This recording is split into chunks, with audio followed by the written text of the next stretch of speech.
Okay. Hello, everyone. Welcome to today's episode.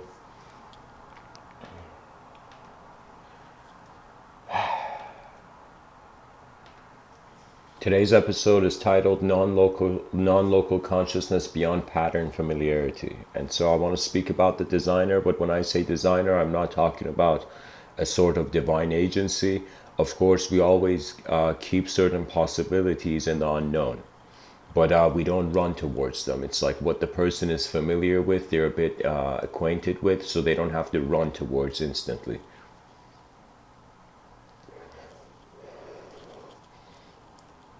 Before I begin, I gotta explain some things about the title. What I mean by non-local consciousness, that means our consciousness is occurring from an unknown location or an unknown view. It's not visible in some sense. When I say non-local consciousness, you can think like a machine, like a remote controller, like imagine a remote control car. The movement of that car, if somebody saw it, it's as if the consciousness administering that car is non-local to the vehicle, to the actual vehicle. But the pattern, the waves it receives is not non-local.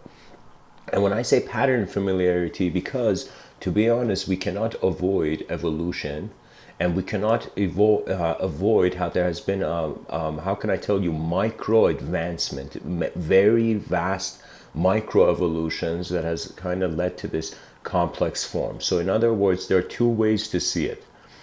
Kind of we're going up the mountain or we're coming down the mountain. If you pay attention, you'll see most spiritual ideology, most religious ideology, they have a view that man fell or man came from higher dimensions, or even in ancient scriptures such as the Bhagavad Gita, and other scriptures, even in Zoroastrianism, there is in some sense the war between the Devas and the Asuras. They were as if celestial beings. In Vedanta, there's the suggestion that this human existence is the bottom of a mountain, literally, like the bottom of a divine mountain where above it it's the higher realms, higher lokas, Brahma Loka, Vishnu Loka, and whatnot. Now, from a secular viewpoint, we were tiny movements that eventually gradually became a sophisticated movement. This sophisticated movement, on some level in space and time, feels it can never know the series. It's as if our conscious memory has established in accordance to the individuality or individual consciousness of this lifetime. So in some sense, prior to the awakening, let us say, or the presence of the individual consciousness, a sort of reference point of self, there was no self to kind of refer to. So that's the problem we find when we try to reverse engineer back into our memories and try to find the earliest memory, only to realize that it is in the inconceivable, or even if it is there, there is the bias of, what can I say, like the subtler planes. The bias of subjectivity. Now, this is very crucial because first we got to know our eyes, then we got to look at the world. And the state of the world is that the hard problem of consciousness still stands. Why there should be spontaneity and random expression. I mean, it's not just defined by kind of comprehending the environment. Sometimes we're limited by trying to understand the environment because the environment is being referred to ourself, which came after the environment. Do you know? So this is why mystical humility is so crucial. They call it divine humility. It's pretty much you become humble in the face of the unknown. You realize that this world is not too much an enforcement of sight. This world is way more multidimensional than our thoughts, because every thought you can have another thought, a new dimension of perception upon the past. So what it really means is that our truths are left in a sort of intersection of dimensions of a sort of creative space, where in that creative space there's free will, and a space where prior to the free will it was already created. Now, when I say created, again, it's very complex to speak about motion without verbs, because on some level the verb is an evolution of the noun, subjectively you can say. It's like when the noun moves, then the verb comes in. right, then we have the verb having meaning. If there's no noun, then what is moving? Right? So we always need to, our minds need to at least process things with something moving, something standing on its own. It's as if we need chess pieces, so each chess piece has a meaning of its own, you know, more than one chess piece.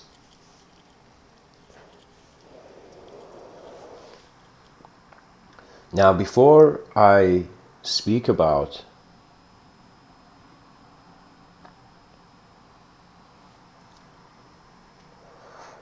how searching for truth can also be limited, I personally, this is how I kind of noticed it, guys, and I'm going to share it just a second.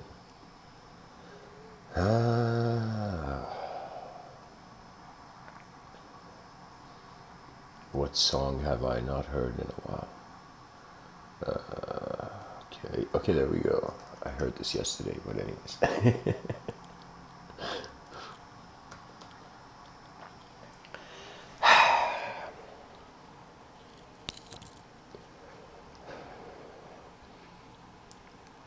The strange thing about life is that simplicity and complexity are codependent. Anybody who understands this will understand the nature of design.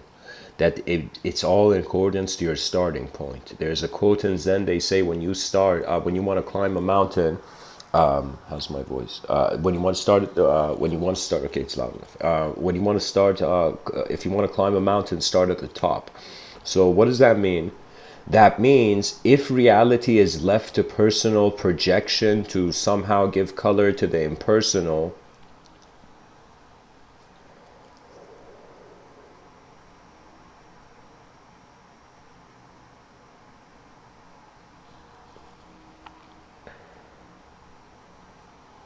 consciousness exists for people. Beyond personhood, it is no longer consciousness. The idea will be a con. I find that, to be honest, there's two explanations. Either we are particles in a field of intelligence, or we are a field of intelligence being present in a particular way. Now, the reason I say this is because these are how the reference points kind of evolve. When you are a shaped individual conscious being, guess what? What are you wondering about? You're wondering about the unconscious. You're wondering about the shapeless. You're wondering about the collective. So on some level, my approach to trying to wonder what is going on here is looking at what I think I am and then trying to wonder about the opposite, only to see that both ideological projections are occurring in a momentary phenomena.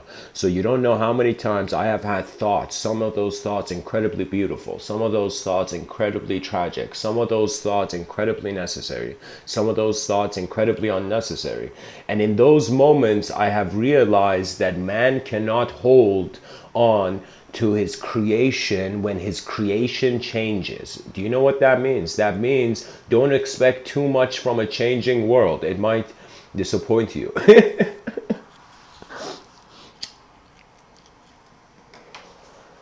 The relationship of patterns with the being, it's kind of strange. It's similar to, at some point, I think philosophically it doesn't make sense, because the same way we are saying we are a thought, and we are like the person is a thought thinking that they are a thought, it's as if that is complete immersion and entrapment in the subjective realm.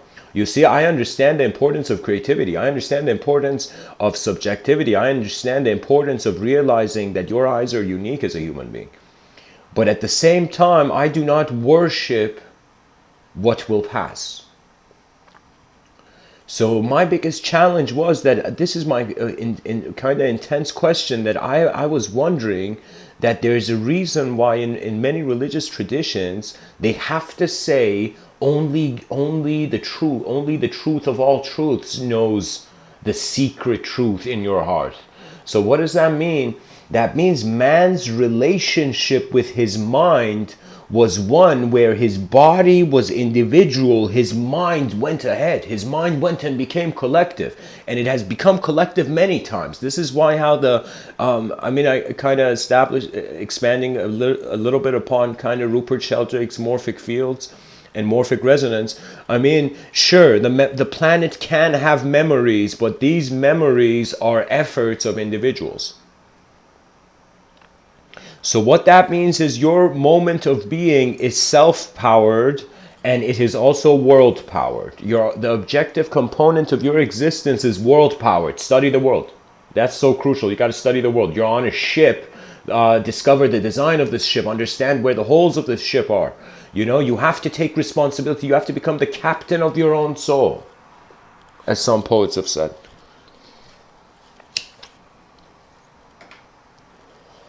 So that's important. Acknowledging how certain parts of existence are nature's doing and you can't do much about it. You got to accept. The sooner you accept, then you go into your free will and then you can do something. You know? This is what I found really fascinating. If the mind is idea projecting phenomena, that means the idea of self and the idea of world are projected. What does that mean? That means there is a world that was here before you were born, and then there is a world here that is after you're born. And the world that is here after you're born is a world that is so influenced by subjectivity that it becomes a personal story. To be honest, deep down, people are never fighting each other. They're fighting aspects of their mind. This is why I quickly realized it makes no sense to ever get angry at anyone. You know, you're getting angry at your own mind, and at most you'll get angry at your own incompetence. Kind of like the whole victim mentality. A person goes through a chaotic experience, steps out of that chaotic experience, and does not communicate or acknowledge that chaotic experience because they feel they were wrong. Let me tell you, you are wrong if you have made something you're conscious of from the beginning. You are not wrong if you were not conscious of it. Now, this doesn't mean the person, even if the potential of consciousness is there and you knew it, you must attempt. There is something about this world that when it shows you the unknown, you can't stain your knowledge for too long. So this is why if you pay attention in these talks, I eventually kind of noticed it, that man inhabits thought momentarily.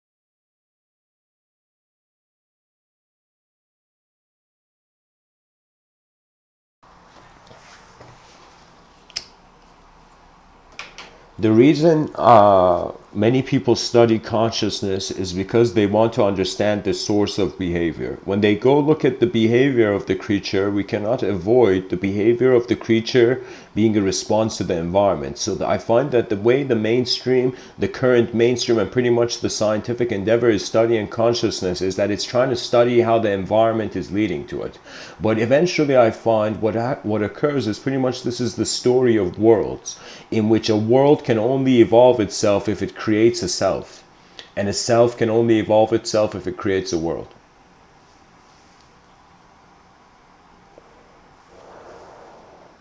I've spoken about the mind being kind of like a sword and shield, how in certain moments of life your observance, your reception of the moment is crucial, and how certain moments in life where the implementation of the active designs of your subjective realm are crucial. What it is a game of internality playing with externality and externality playing with internality. When I'm speaking to you right now from that which I find to be a sort of vision behind my eyes, I am speaking about what is in front of my eyes. In some sense, all human beings are filtering the world through their memories or through their identifications. You know, someone can sit down in one moment, imagine something so abstract that it becomes a memory for them. You know? I remember I was in 2014 when I'd given these talks, I was kind of like stepping out of the mist of my mind, and it was a situation where I remember there was this bench, there were these two benches that didn't have backsides. and I was in UK, Birmingham, and these two benches were beside one another. So in a weird way, they were kind of like a walking platform, but they were two benches and they had no sides, right? So imagine like two tables beside one another, but benches, right? So what it is I was walking on these, and I would give these talks at night when everybody was asleep, so it wouldn't disturb the environment. And so when I would give these talks, I remember one night walking on those benches as if I was on some stage, and for a second I'm like, all right, let's see. And my mind playfully visualized there was a grass field. There was no one in the yard, but there was a grass field. And I just for a second was giving that lecture with the consideration that every straw of grass on the field was a person listening. So suddenly that piece of grass, that chunk of grass in front of the benches became an audience in my mind. And so that became a memorable memory. So what I mean by that is that it's, believe it or not, your intelligence has to do with action, because action lights things up. Think of as if every effort being a sort of light in the darkness of the past, a future light in the darkness of the past.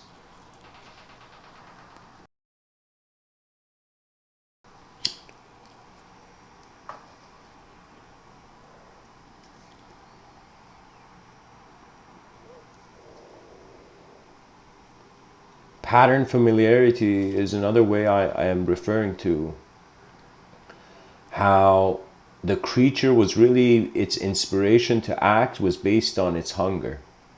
There is an inbuilt hunger. There's a sort of inbuilt systematic response. When a certain resource is depleted, the creature goes searching that resource. So similarly for knowledge, if we take this playful idea that man doesn't consume just food, he also consumes knowledge. What does that mean? That means you find food, you eat it. Let's say you eat food right now. So you eat it and that food becomes a part of you. Similarly, the way it works with man's vision and mind is that the mind needs to consume the unknown to generate known power. So what that means is that any system evolves if its unknown dimension has not been banished or exiled or in some sense forgotten, you know?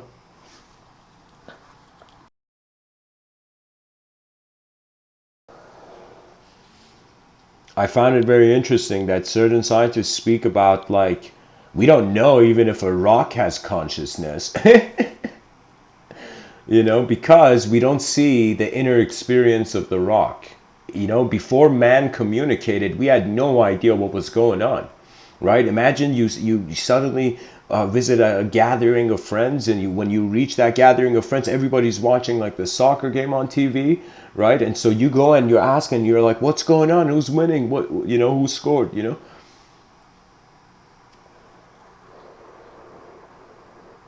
And so what does that mean? That means before you communicate, nobody knows what you know. Nobody can even see you. Even when you communicate, people can see you because it's an unavoidable expression, natural expression to some degree, but they can't truly see you still. Because the person should not be treated like a measurement. The same way we give people personalities is the same way we give units of something a measurement. It's language imposed in empty space upon matter, which is also hovering in empty space, right? So my relationship with space is, again, acknowledgement of the unknown. My relationship with matter is the mind, as long as it's alive and energetic, has an infinite ability to shape. It's not just that it has an infinite ability. There's too much waves of data hitting it, waves of information hitting it, that it cannot just remain formless. So you can say the believe it or not, it's kind of strange, in a very divine way, beautiful actually, that there was something that made the creature love itself. In loving itself, it indirectly was loving everything that was being itself. So it continued. Do you know right now as I speak how many types of fears there are in different human beings' eyes? Do you know how many types of joys there are? Sometimes people think their emotions are universal, like I'm happy, that person's happy, everybody's happy. But it's not like that. Every person's mind approaches the environment differently, similar to how every person's presence in the room is received differently. Some people enter the room, and I've seen this. I was privileged to see some very great beings in my lifetime, and they were close relatives. And so really, I remember seeing the presence of my grandfather as a kid when he entered the room, and it was the effort of his action that had gotten him that acknowledgement.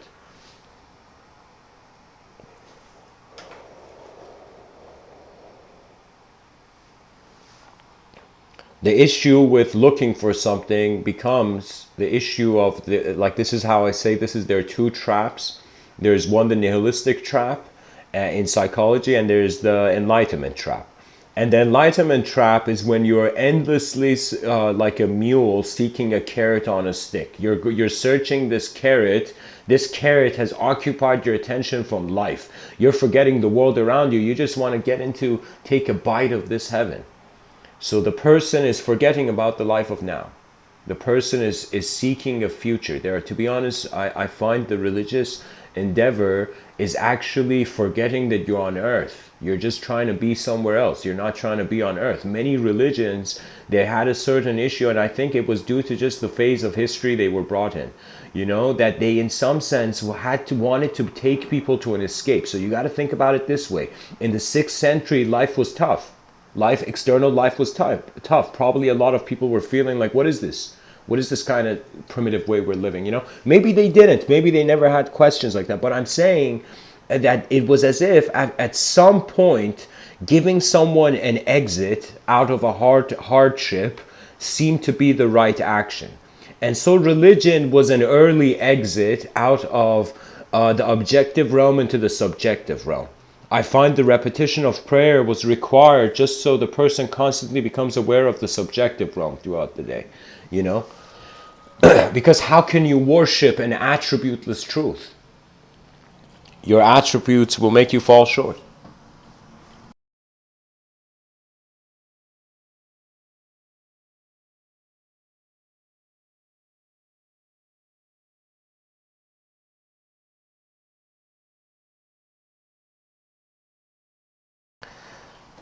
This doesn't mean the sky is endless. The sky is not endless. Life is a sort of strangely like my conscious moment. It was enslaved in time. It only broke out of time when I stopped worshiping language, when my attention was not lost in language. You see, the nature of the mind is that it oscillates between chaos and order, I find. Just like how or let me say it like this, it's like the bird is flying, and just like how Rumi says this, like the mind, just like the bird needs two wings to fly, the mind needs chaos and order, good and bad, to exist. So what that means, in any moment you can see something good about someone, in any moment you can see something bad about someone. And really what it is your reaction to a reflection of your own mind. If you want something, because in some sense it's kind of like when a person's hungry, you can't tell them to renounce their desires.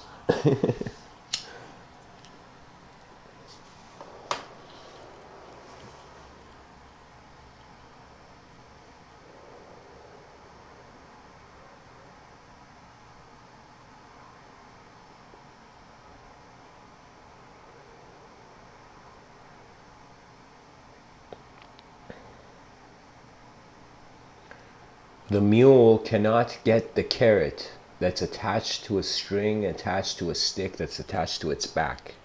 What does that mean? Is that as long as you give the future in a lack of access in the present, you don't see the future happening now for you, it's not accessible.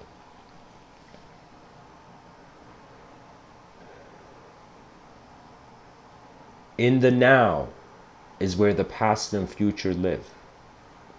Life can be seen as endless dots of moments, or it can be seen as one line of flickering experience, like a candle flame.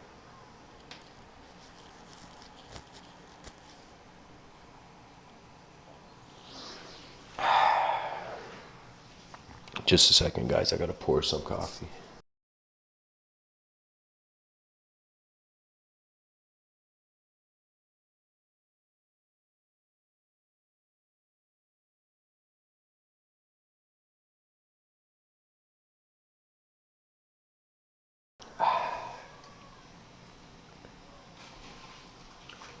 Something we have to care about. There's something in the moment that you should care about, because the consciousness is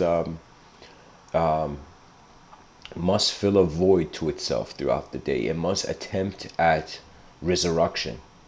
It must attempt at redesigning its moment. Only thing that has kept me, I am telling you, if you identify with a character in a story, you get disappointed quick. You get really disappointed quick because the character changes or the world changes. Two things will change. It's like by the time you're holding on to being a certain personality, the world has changed. By the time you're looking at the world that has changed, you have missed out on a certain personality. So what it is rather than thinking anything is possible in life, we have to kind of realize it's we are on a surfboard. It's about balance more than it is about freedom or discipline.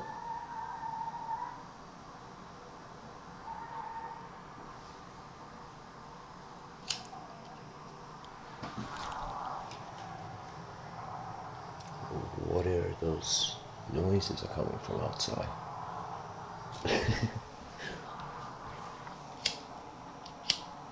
Sorry guys, I just thought someone was screaming outside for a second.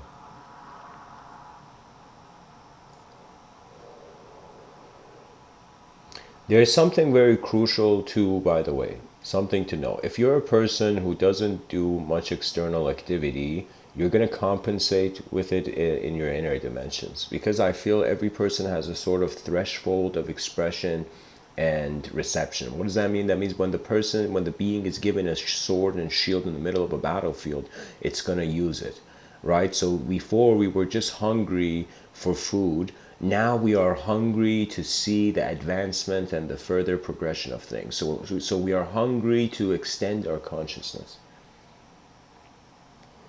The civilization is dying to continue, is it not? We're temporary beings with eternal visions. Humanity is an eternal vision. This is why it's kind of ironic when I see that the concept of eternity in secular society is so immediately pushed aside. Evolution is an eternal urge. This creature is like, I'm going to stick around, and it's continuing. What is more eternal than sticking around?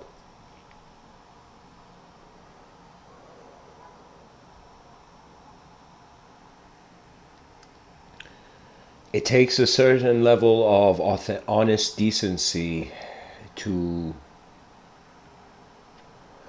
trust the self. And it takes a certain level of honest decency of trusting the self to trust the world. The world, you have to treat it like this. Well, I treat it like this. This is why I don't really get upset throughout the day often.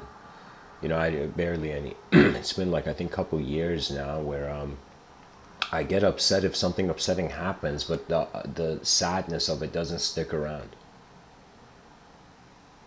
It's as if my mind can quickly recognize, all right, what are you doing paying attention to this thought? Move on. There's more thoughts. And in some sense, another way of saying it is like, why is the attention locked down on a certain design? Depression and stress is your mind is not moving fast enough, or your body is not moving fast enough. Sometimes when the mind moves too fast, you got to move the body to slow it down. Sometimes when the body is moving too fast, you got to kind of like, your mind has to be super still. There's certain moments of intense physical movement where I am literally, I just put the subjective realm aside and I navigate in the objective realm.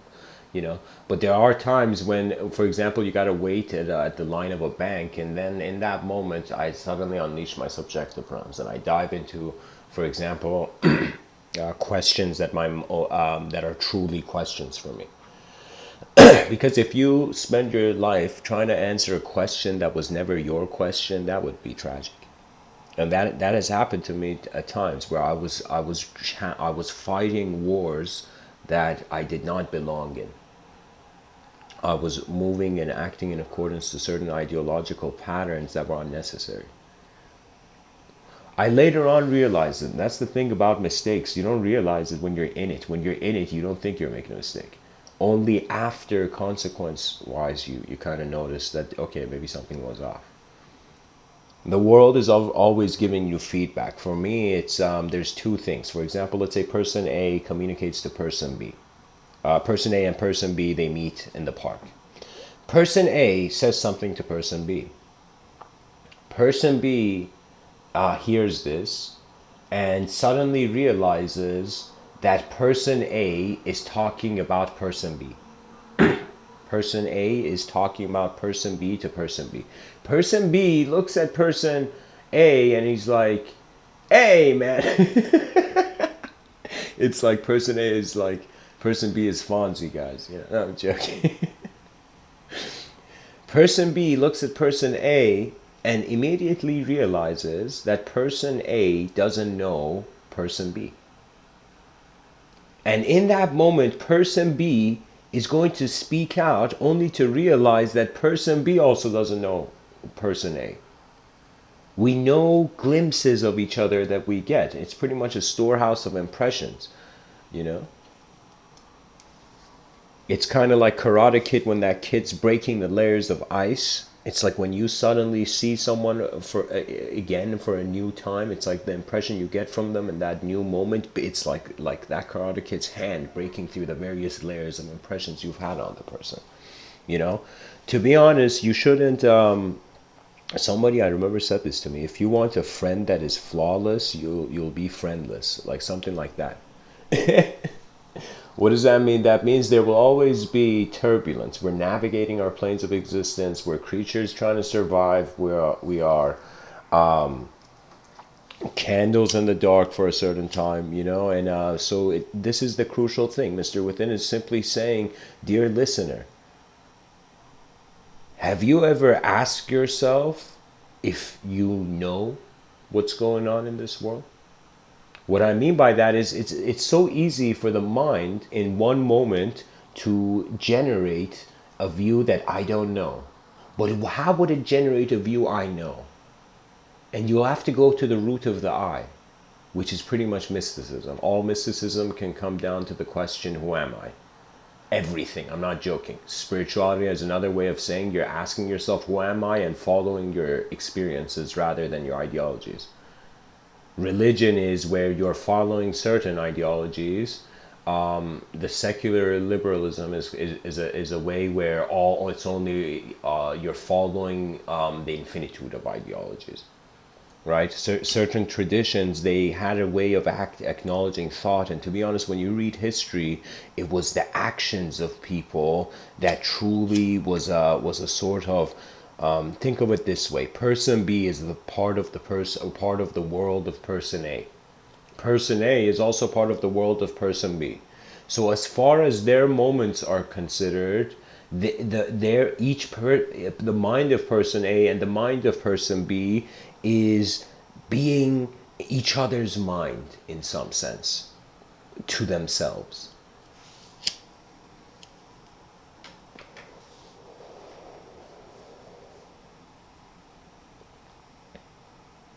Sometimes there are strange karmic winds. For me, at some strange times, doors have opened, miraculous doors. I'm like, whoa, was that door even there? And like the door opened.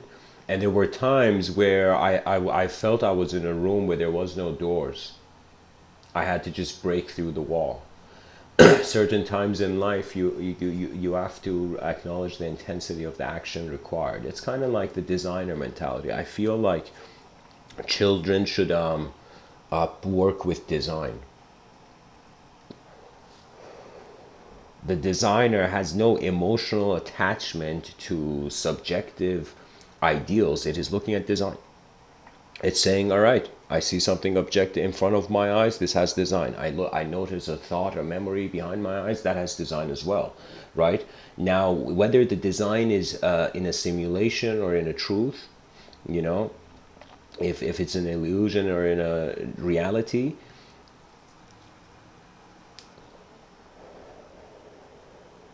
it's still the observance of design. Now, the cool thing about consciousness is that, just like the Upanishads say, the seer of sight is unseen. The hearer of audible sounds is unseen, unheard. You cannot hear it, you know? You know? I'm pretty sure it doesn't say audible sounds, but you know what I mean. Like,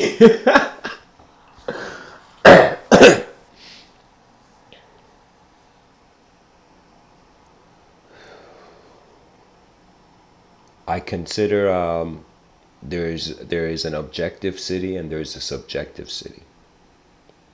Now, what do I mean by the subjective city? This thought came to me ever since I heard about Shangri-La. Shangri-La is like this hidden city, this kind of holy place in Tibet. Another way of saying it is an abode of balance. It is a sort of pure land. Sometimes you cannot enter the pure land until you have experienced through your living eyes the contentment of a pure self. That means you can't fight the world and expect to advance too much. You cannot, because let me tell you, this is the issue with fighting. You're doing it in a public space, anything, any sort of violence, even if it's unseen, even if it's in the shadows of society. But whatever violence, you're literally punching your moment of being. Your moment of being is going to punch you back. Your mind's going to punch you if you punch your mind.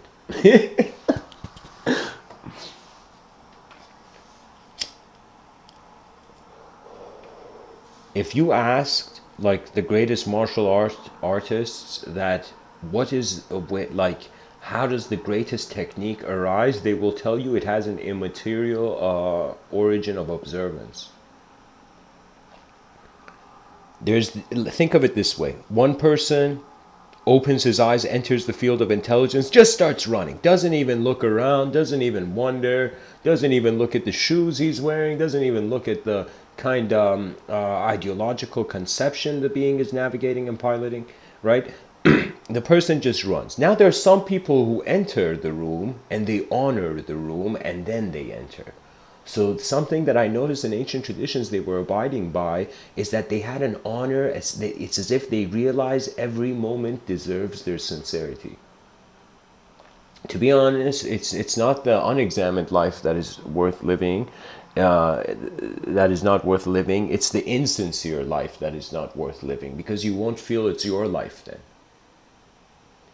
You can say that before, like the whole mentality of faking it till make it, we are faking as thoughts so that we feel that the experience is going to make it one day, you know.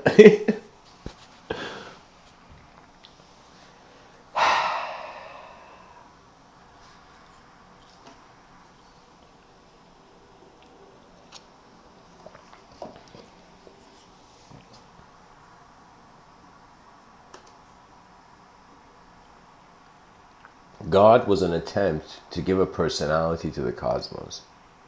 I honestly feel this. And it was crucial at the time because people felt so alone that that story was their savior. Now the problem is like I find that this is kind of something noteworthy to talk about, because certain secular societies, especially atheist communities, they're becoming shocked. Let me tell you why.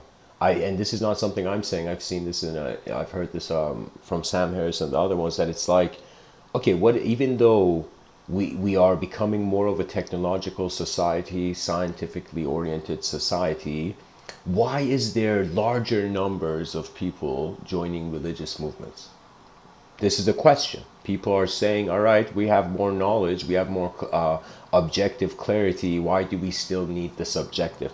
Because let me tell you, emotions are not rational. You can think about something rationally, but an emotion may arise that shifts the tides. So because we are also emotional beings, emotional creatures, what that means is we're not just like a robot in the moment processing information. We are multiple layers of self to ourselves. Think of it this way.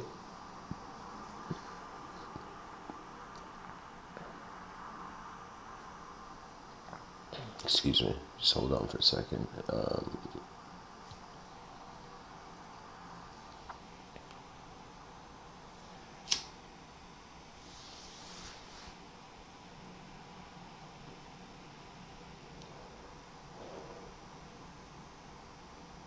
Every heart beats for a vision. The heart exists to see. Sight exists to explain. Explanation exists to explore. Exploration exists to remember. Remembrance exists so the inconceivable can open its eyes as well. This is a very esoteric concept. To be honest, I don't know how to speak about it so far until till this year, but recently the idea's kind of been blooming. And it's the concept with this very esoteric idea, and I think this may be at the fundamental core of certain esoteric practices where the individual is wondering about the embodiment of the collective presence. What does that mean? Terence McKenna spoke about it. It's kind of like, just like how we think, these New Age people think that channelers, it's as if a mind of a being is entering the body of another. It's this viewpoint that the individual body of a being enters the mind. Right? So this sort of entrance into the mind was another way of saying that the ancient mystic was preparing his body for God's entrance. Now, God is not a personality. It is not something to touch. That is the wisdom you find in the truly you see, you got to understand that the eastern part of the world, their lessons, they were like the part of the brain of the planet that needed to understand discipline. I find the western side of the world, their enlightenment was more focused on creativity and freedom because they had more of a sort of a retaliation against oppression. This is something that we find in all human beings. It is the will to endure, to continue if there is something worth it. And the issue is that the worth of our lives and the worth of our world is coming from stories. So really our greatness is dependent on the story we tell ourselves, but the accuracy of this story to relate and represent the whole thing. So we don't want to just tell our own stories. You know, it's like Rumi, I understand. He says don't follow stories, go unfold your own myth. I get it. He's saying live your life. You're here once, do it, you know. But at the same time, as the creature goes to live his life, as he goes to experience the planes of the self, the various dimensions that the self is present through, navigating through, as the person experiences this, they will eventually they will eventually taste enough of their mind to see why the mind is not here to be everything. This is a great advantage. The human existence is an opportunity to study individualism cosmically.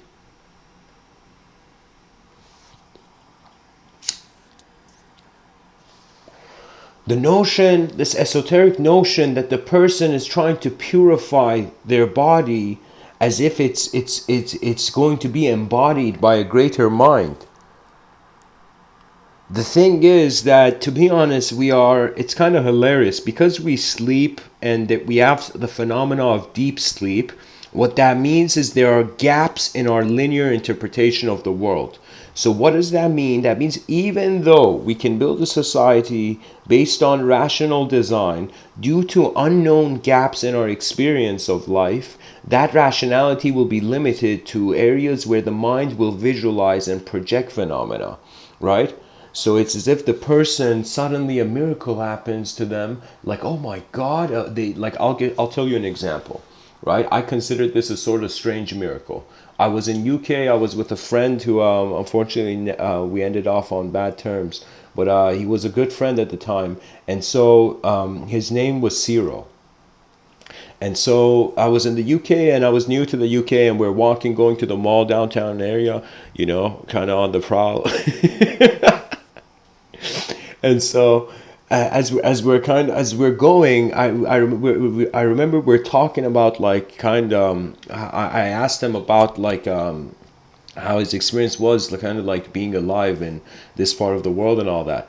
And so while we were going, suddenly as I'm talking, I'm crossing the street, and suddenly Zero grabs me and pushes me back. He literally like saves me, and this giant I mean, I say giant, but UK red buses. One of those passes me by, like, let's say, like like a forearm's length away from me. Do you know?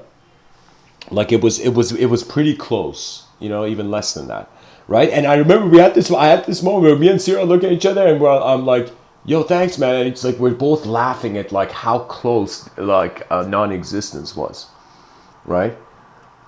So it was a moment where, in that moment for me, it was as if I could have given any story, but just nature has a strange wisdom in it, that it surpasses any ideology of man.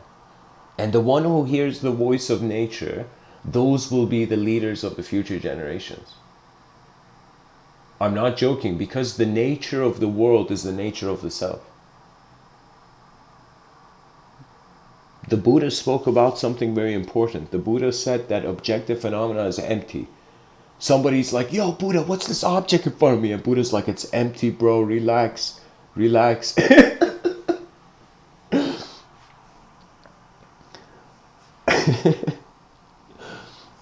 What he meant is like,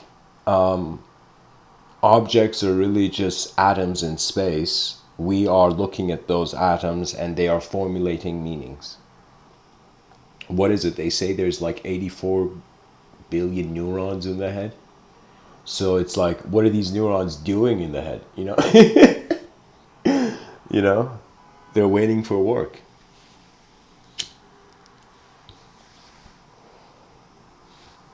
Just like how said,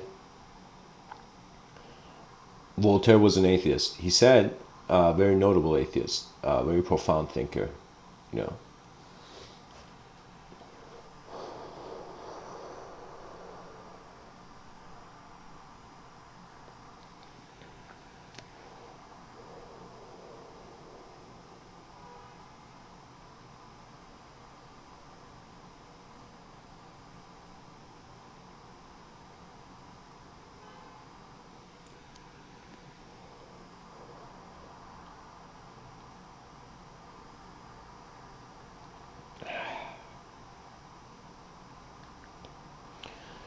Whew, where to go?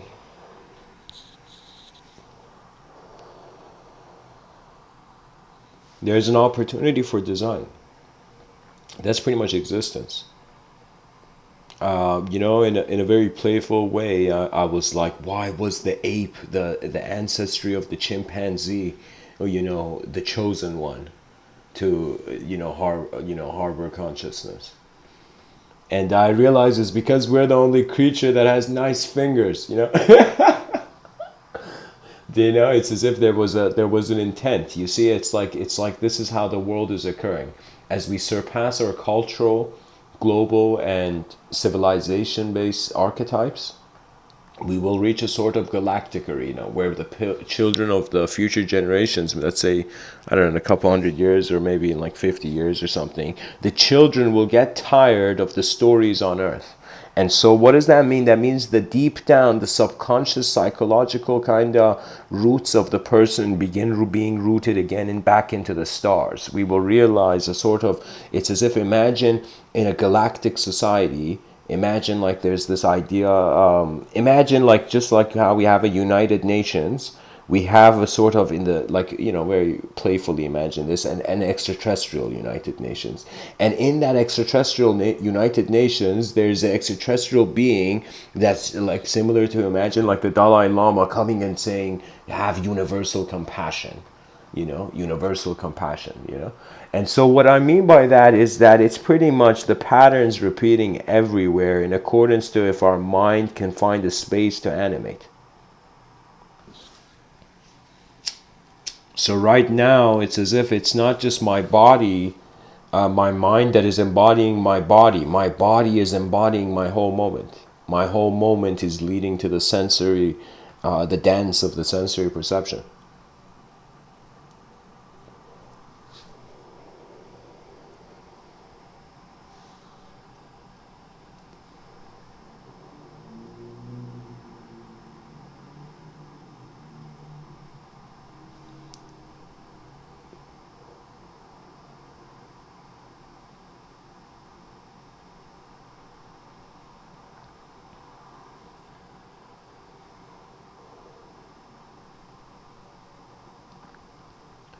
The world that we live in and the world that lives in us. You don't know how many times this sentence has changed the meaning for me.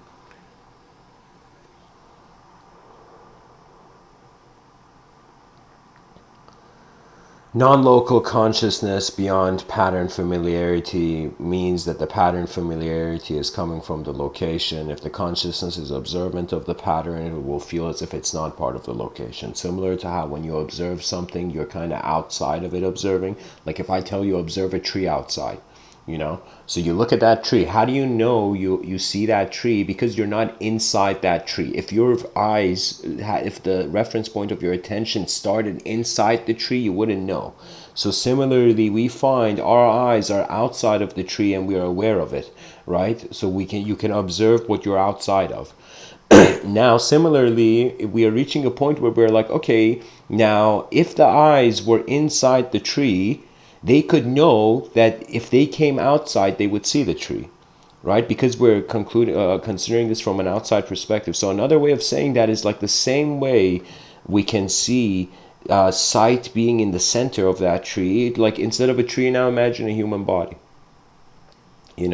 So it's like if because our eyes are first person, it's kind of strange. It's as if the cosmos is like, hey, human being, look at how I designed you. Your eyes are meant to look outside, right? So look at outside first, then wonder about the inside, It's like we don't, our eyes are, I playfully animated in this way, but what it really means is you can't avoid and escape knowledge. You have to confront it. You have to accept what is known to some degree, and then find ways that the eyes of the moment is open. And then I will tell you, creativity is just the newest idea in the room. That's it. It's just giving yourself an inner freedom to realize what is the external for. What is your inner realities for? Isn't it too coincidental that you have this inner reality, the subjective realm, and there's an external realm right outside in front of it? So what I mean by that is like it's kind of like their purposes are based on each other. The purpose of the inner dimensions are to contribute to the outer dimensions. The purpose of the outer dimensions are to contribute to the inner dimensions. This is why I say if the civilization moves towards world peace, it will literally get smarter. Because in peacefulness, the inner realities feel more allowed to step out. You can say, like, when you scold someone, you are banishing them out of a sort of emotion with you.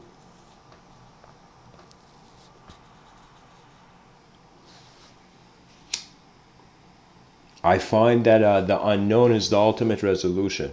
The unknown is nothing to be feared. I don't know why, but I feel this should be repeated 3 times. The unknown should not be feared. The unknown should not be feared. The unknown is where exploration begins. And fear will always be there from change. Fear is a byproduct of change. Lao Tzu has this quote, this Chinese philosopher from 1,000 years ago. He says, probably more, but like he says, something like, you got to let go of who you are now to become who you're truly meant to. So anytime you got to let go, hey, it's scary, you don't know what's going to happen, you're letting go. But you got to realize the hand that lets go can hold again. The mind that frees itself from a sort of ideological architecture and landscape, you can step out of that room. You can go create new buildings and walk in them. Sometimes when I write words that I read years later, it's like I feel like I'm walking in buildings that I made.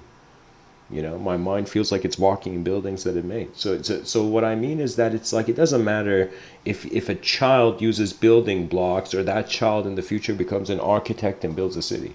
You know, so it's one of those things where we have to realize that human beings need to evolve their world alongside their intelligence. And all the problems we see in our modern times is simply because of systems that are all not up to date at the same time where they need to interact with one another.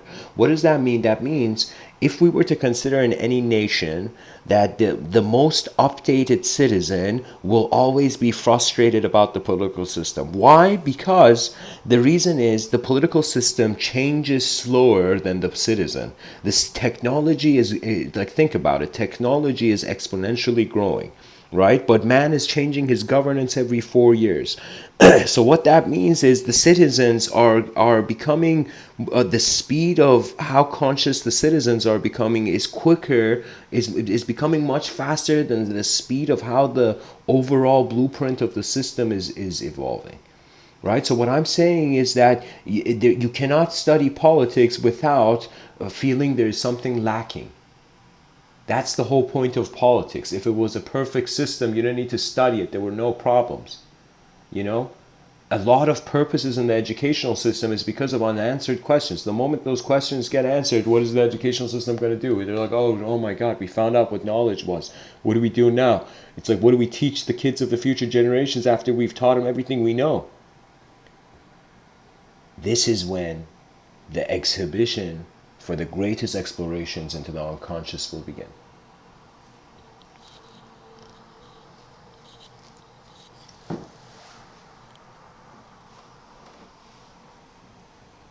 Carl Jung's vision to make the unconscious conscious stands with us today. Carl Jung was like a Martin Luther King of the mind. He had a dream. And his dream was to make the unconscious fully conscious in the sense that man truly understands his place. And eventually I think it leads, this is of course now rooted towards my own personal view,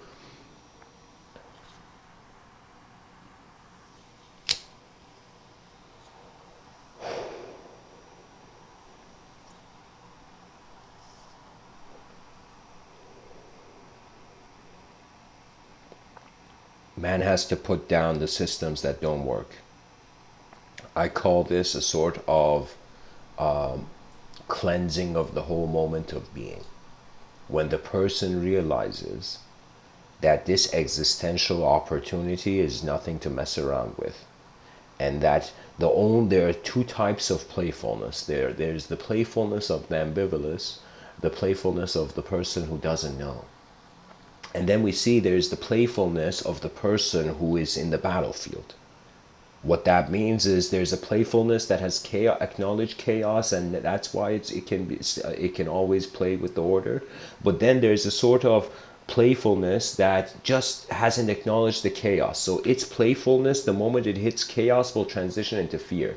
Right? It's kind of like the youthful kind of happiness suddenly colliding with the harsh truths of a cruel nature.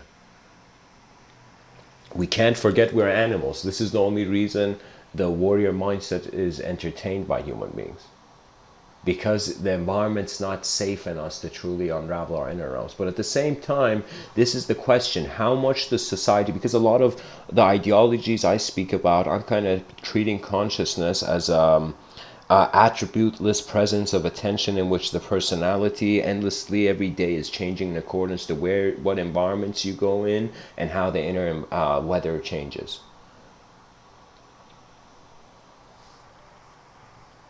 So think of it this way, there's an external weather, you're outside and it's raining, and who was it? Was it Bob Marley? He said something, some people get,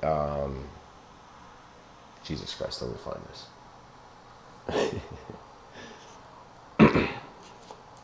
Bob Marley rain quote, Google.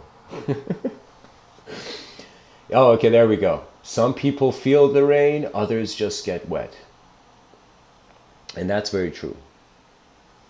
Some people, life is just mechanical action for them. Some people, life is their life.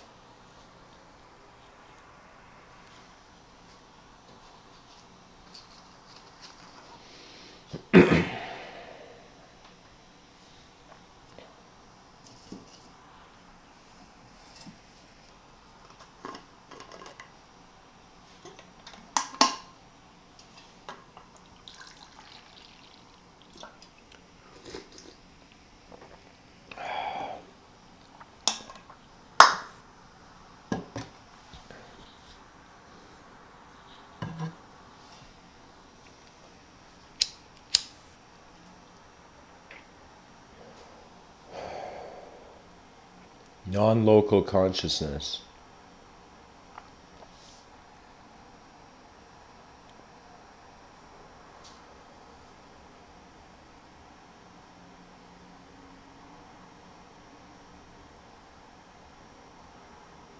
Beyond pattern familiarity.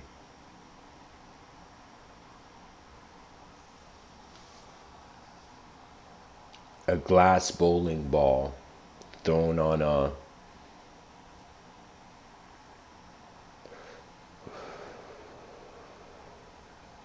palette of endless colors. Life can be reanimated in any moment. You can be good and bad in any moment. It's just your viewpoint. So same way that man, this is something I find people can totally see examples of this in regards to how I give these talks. That just like how you look at an object and you look at, let's say you have a 360 view of the object, you go do a full circle around the object, you're like, okay, look at all the different degrees, different ways that I can look at this, right? The different degrees I can look at this. So similarly, it will appear to that with your own thoughts one day, where you can concentrate on a thought and look at and literally spiral around it, looking at it through different memory archetypes, different archetypes from different moments of your being. So what it is on some level, you can't like grab the collar of the unknown and be like, reveal yourself, goddammit. You can't go to the unknown and grab its collar and be like, you owe me knowledge, man.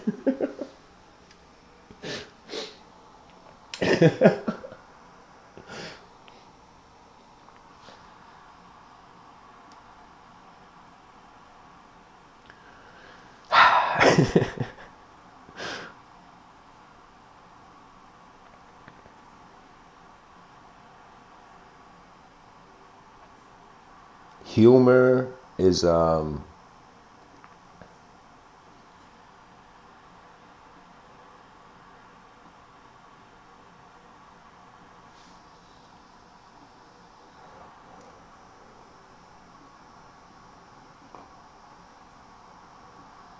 sorry guys, just my computer's running out of memory application.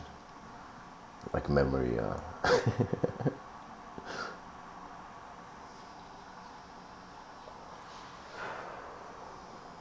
okay, there we go.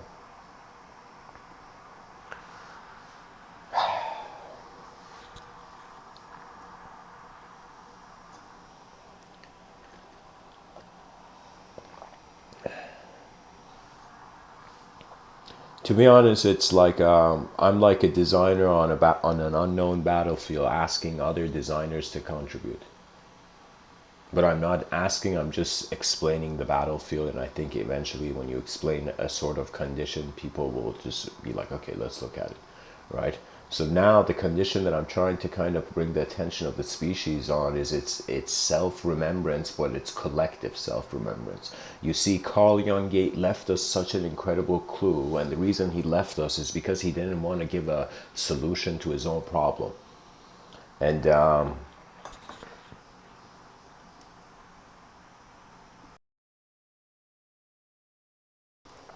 it was out of his kind of notion of saying that there's the personal unconscious and there's the collective unconscious. So what does that mean? What does the word collective unconscious mean? That means imagine everything 8 billion people on this planet don't know. It's all one. Our collective unconscious is the same moment. Just like how we're on one planet, we're in one unknown space. The collective unconscious. Now, if there is the collective unconscious, it means reflectively we have to see, through its polar opposite, through a lens of its polar opposite, that there is also the collective conscious mind. And now the collective conscious mind in the future, I find it's being attempted to be technologically made. Another way of saying a collective conscious mind is all our heads plugged to the same kind of digital environment, Another way of kind of seeing it is saying kind of like the mystical approach that we started from a collective place. It's as if we were a collective being fragmented. We were one mirror of existence that shattered into many pieces where every piece reflects the whole. Like there are many ways that the viewpoint can be entertained, of course.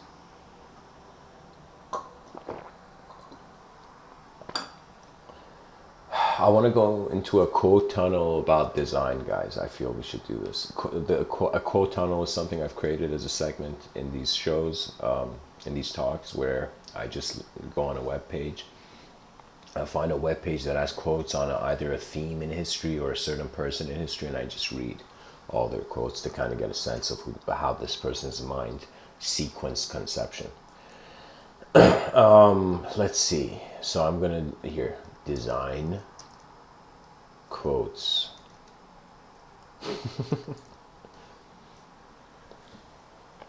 Let's see.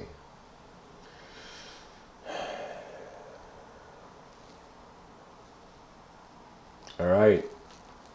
27 quotes about design to get your creativity flowing. That's interesting. Let me just see who these quotes are from. TV shows, for God's sake.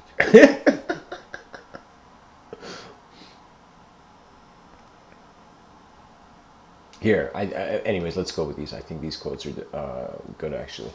So here, let's begin. Design quotes, guys.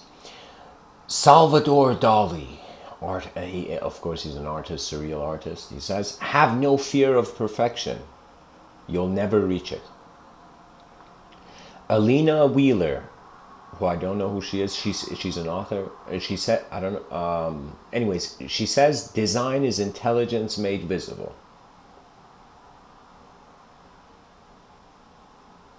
Yeah, but sometimes if you don't communicate your imagination, that or you can say that's also design being made visible to the conscious being. So yeah, design is intelligence made visible. Let's go with that. Brian Reed says, "Everything is designed. Few things are designed well." Maya Angelou, who she's I know her work. She's just search Maya Angelou Oprah and you'll get a beam of wisdom from there.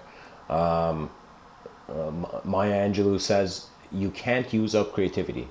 The more you use, the more you have." And that's true. The more the engine of the mind is redlined, the more momentum there is to explore. Joel Spolsky says, "Design adds value faster than it adds costs." Yeah, but I think the right design at the right time. Paul Rand says, "The public is more familiar with bad design than good design. It is in effect conditioned to prefer bad design because that is what it lives with. The new becomes threatening, the old reassuring." Margaret Oscar says, "Designers are meant to be loved, not to be understood." Don Draper, a fictional character on the show Mad Men, says, "Make it simple but significant." I think he says it more seriously, but anyways. David Ogilvy, some people consider him as the father of advertising. He says, don't bunt.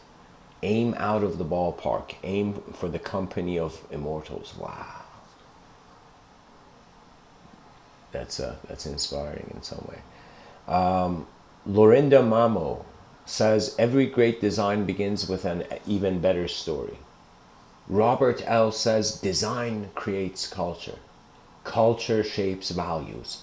Values determine the future. Very well said. Robert L. Peters said this. I'm going to read it again because it was such an awesome quote. Design creates culture. Very true. Culture has a design. Culture shapes values. Yup, culture is a program where the child's mind is opening to the world. And he says values determine the future. And sure, the value the child has, that's where its attention goes. The values of the future generations will suggest the success of the future generations. And these values, these certain natural values, should not be forgotten like lost technologies. Mika Komarin says the function of design is letting design function. Incredible. I'm telling you guys, designers are, when you treat language like design, and by nature you have that designer's exploration, it's like you can create symmetry in language too. Steve Jobs says design is not just what it looks like and feels like. Design is how it works. And I find how it works is, you can hear that sentence in two ways. Design is how it works. The more I deal with the work as something that is my own, as something that is personal, the more successful it is. Marianne Bonte. Natasha Jen says, design is not a single object or dimension. Design is messy and complex. Hans Hoffman says design is the intermediary between information and understanding. Yeah. On some level, design is being aware of how something is informed.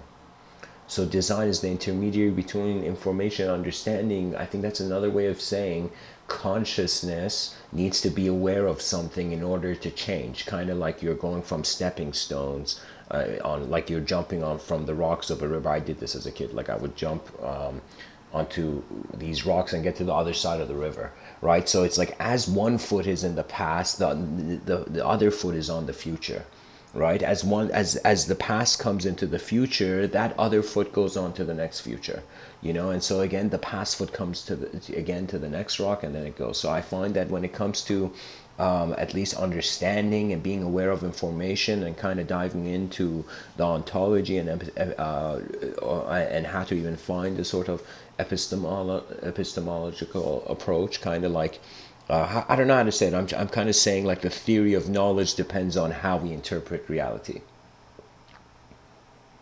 That's what I'm trying to say.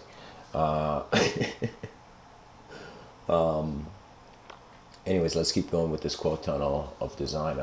Antoine de Saint-Exupéry. I think I butchered the name. Antoine de Saint-Exupéry says, he's a French writer and poet. He says, a designer knows he has achieved perfection, not when there is nothing left to add, but then when there is nothing left to take away. This is so true.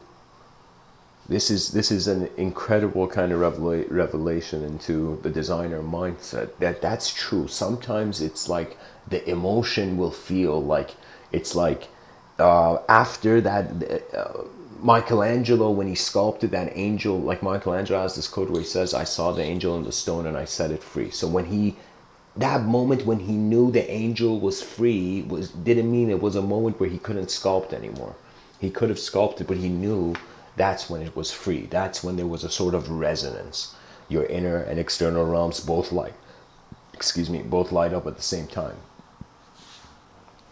There's a person by the name of Mariona Lopez. She says design is a formal response to a strategic question. I find that design is everywhere, so in some sense, any dimension, any cultural dimension can access a sort of significance of it. Massimo Vinelli, an Italian designer, he says styles come and go. Good design is a language, not a style. Adam Judge says the alternative to good design is always bad design. There's no such thing as no design. Maybe read the Upanishads, Adam Judge. No, I'm joking. But it is true. We are existential creatures. So if we associate a design to existence, how could there be no design ever? Like their design remains. So the energetic expression could be said to be a sort of design, at least, even though it's not visible. But it doesn't mean there's no design. It's another way of saying kind of like there was meaning before language. The creature was like harboring its inner realms until it found a moment to say like, yo, and like there was the caveman began speaking. Paul Rand again says design can be art, design can be aesthetics. Design is so simple, that's why it is so complicated. It's through mistakes that you actually can grow. You have to Paula Scher is saying this. It's through mistakes that you actually can grow. You have to get bad in order to get good. Thomas Watson Jr. he says good design is good business. Yeah, the design of the deal, the design of negotiations, the design of people's inner realities in harmony with an outer outcome. Steve Ballmer, he says, accessible design is good design. Tim Brown says, where you innovate, how you innovate, and what you innovate are design problems. Where you innovate, how you innovate, and what you innovate are design problems. Yeah, well said. This is so I believe every moment of life can become a design problem, and that's when the free will can implement something. It's very it's like the astronaut can't hold on to anything in empty space, so the mind projects design to sometimes fill the empty state, to amplify the meaning, the momentum of the meaning of the moment. you know I'll get into that a bit, maybe in other talks, but pretty much what I mean by that is like the attention is creatively occupying itself into the transition of the next moment. So the consciousness remains, but it remains as space. So you feel like literally like a camera where phenomena is changing in front of your eyes, but that camera is like the space of the whole moment. So what it feels like, it feels like you are the space where you are hovering in. So it feels something like that. Anyways, Linda Leader, what a nice last name. She says, I strive for two things in design: simplicity and clarity. Great design is born of those two things. Yes, because if the design needs to be useful to others, it has to be simply accessible. And if the design is not clear, it can't be controlled. Ellen Lupton says design is as much an act of spacing as an act of marking. Very true. I feel like Da Vinci should have a nice design quote here. Da Vinci design quote. Let me see. Let me see what our old pal Da Vinci said.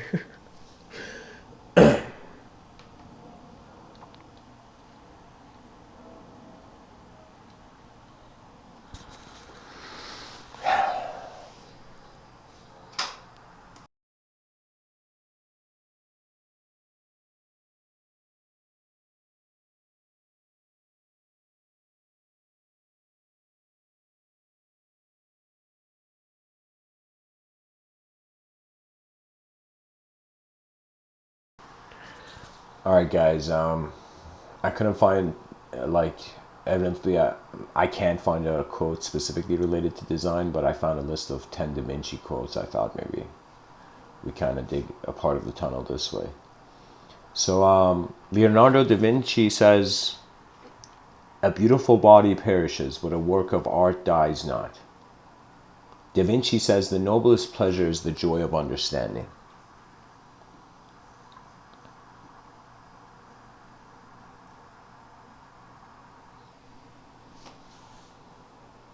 Da Vinci says knowledge of the past and of the places of the earth is the ornament and food of the mind of man.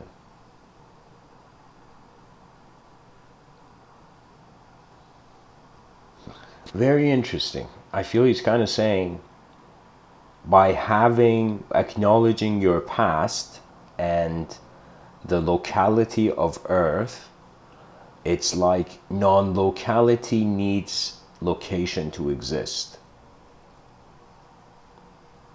So what that means is it's like it's kind of fascinating, isn't it? The external environment is given, but the inner environment has to, in some sense, be acknowledged into being.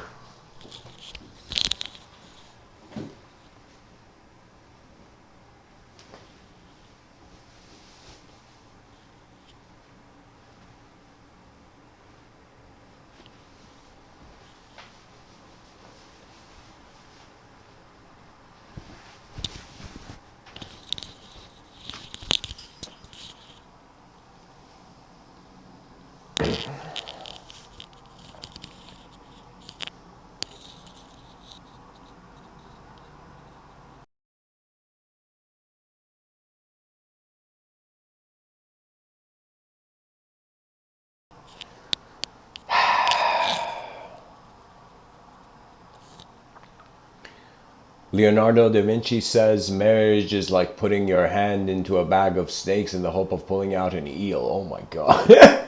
the, poor man, you know.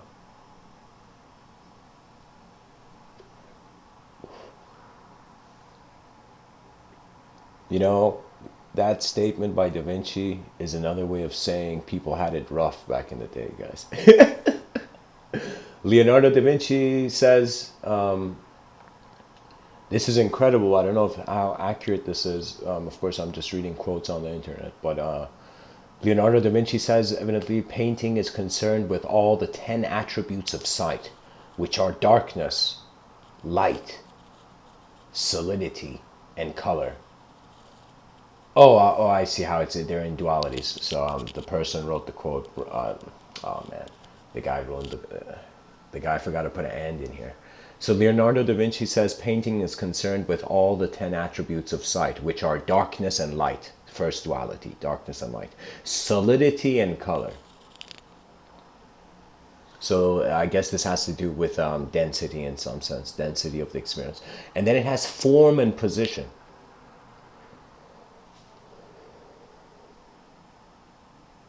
Distance and propinquity. Okay, I've never heard that word. Hold on, guys.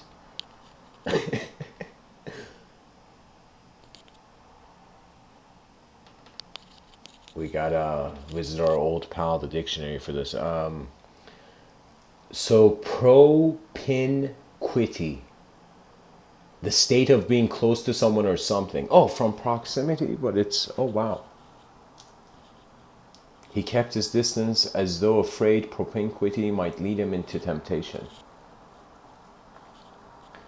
Okay, so distance and its opposite. I mean, of course, we could have guessed it, but and motion and rest. So dark, light, solidity, color, form, position, distance, propinquity. Think of it as like proximity, motion, and rest.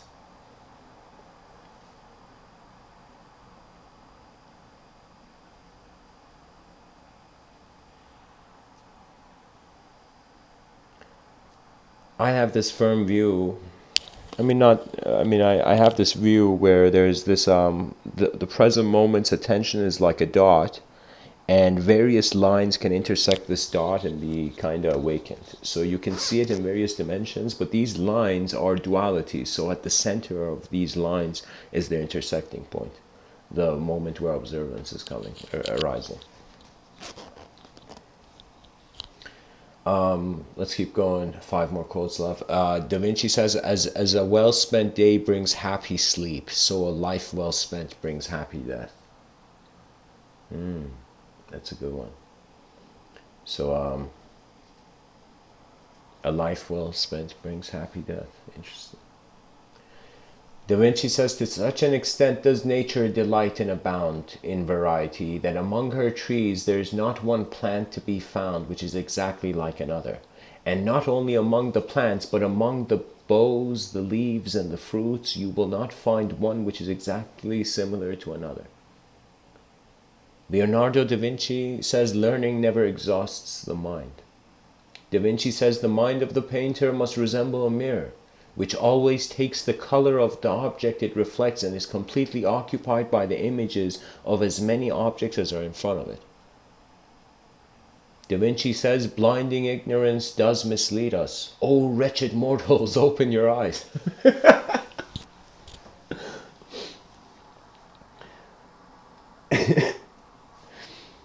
Yeah, I think Leonardo da Vinci would have gone along with Shakespeare.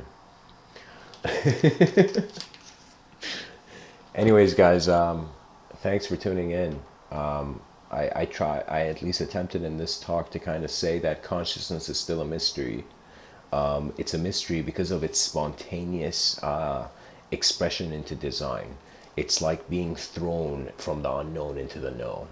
And so this experience and relationship we have with the unknown is pretty much we are thinking particles. We're like particles in a field of intelligence, right? That think that our intelligence is only rising from the particle, but the way the culture, the ethos is taking us to a direction, the ethos and the logos of the world are taking us to a direction where it's one of those things where,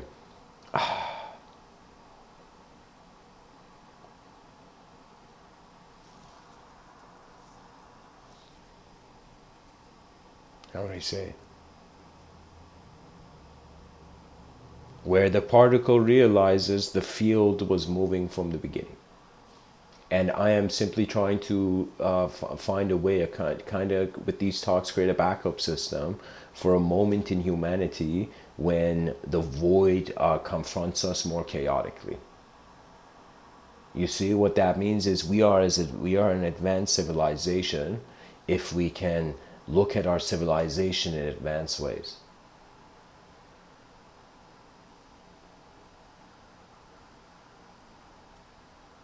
Honesty is the great designer, the greatest designer.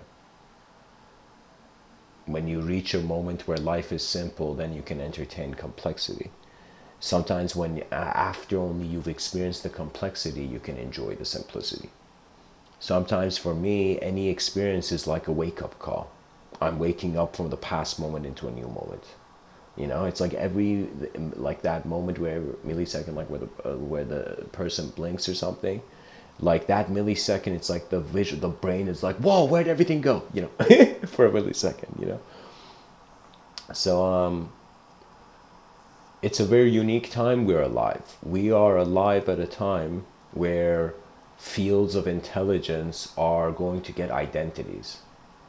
They got like we gave the unknown an identity in the 6th century, and in many other moments, like that's man's game. He sees himself as a self. He looks at the cosmos and he's like, what if the cosmos was a self? And so there's many ways the moment can be animated. But for me, it's about rhythmic integration into moments of collective meaning, true meaning. I find that we have to care for our species because it's here. That's the only reason, you can say. It's like there's no fancy explanation. There's no promise of glory. It's just that after 4 billion years, this science project is here and it needs to be attended to. Who's going to attend to it? Should everybody just go in their own bubble of reality and be like, all right, I'll hide in here till the day I die? Like, no, the system has to become intelligent. The system becomes intelligent through engagement of its individual members. Its individuals now are looking at like, oh my God, civilization is a machine. How do we help this machine, right? You you help this machine by making it conscious of itself. That was the voice. When we see great leaders in history that they're teaching in schools, these leaders are great because they were voices, that were challenging the status quo. It's kind of like George Patton. This person says, if everybody's thinking the same, nobody's thinking. And in a society where everybody's trying to be the same to fit in, that's kind of delusion. You are never the same as anyone else. If you were, you would be a clone, and that would be tragic. So our differences give us an ability to work in collective ways, but also give us an ability to maintain our individualism. This doesn't mean the person has to forget who they are and just live as a servant of the cosmos, endlessly harboring everything. It just means that the person has to reestablish a new relationship with their own ability. Acknowledge the present of your moment, for the moment stands in great design.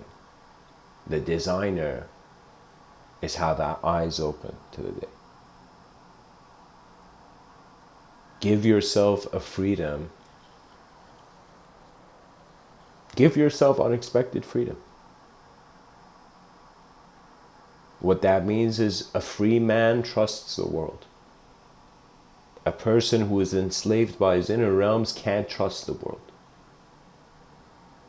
And if you don't understand a lot of inner phenomenology, your inner environment has to do with a lot with your outer environment, then you have to, in some sense, become observant of the outer environment.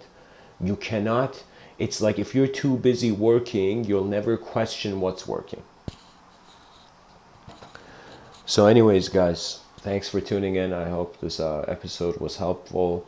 I'm going to start saying this because I find in the next couple months my life is going to get much more intense. So these talks are going to be limited. Now I have a sort of, for like a week or two, certain amount of time free. But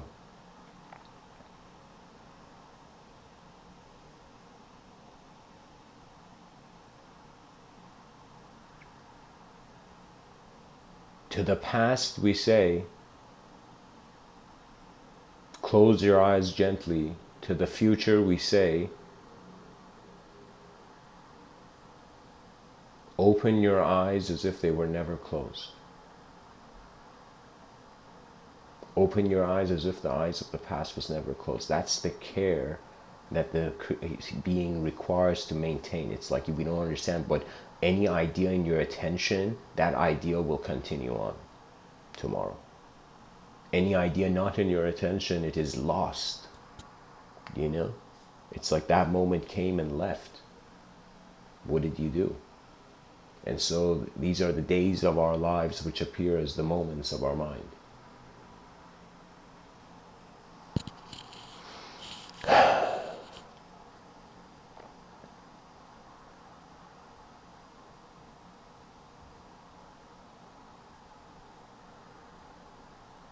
Will Durant has this quote where he says, knowledge can become the eye of desire and can become the pilot of the soul.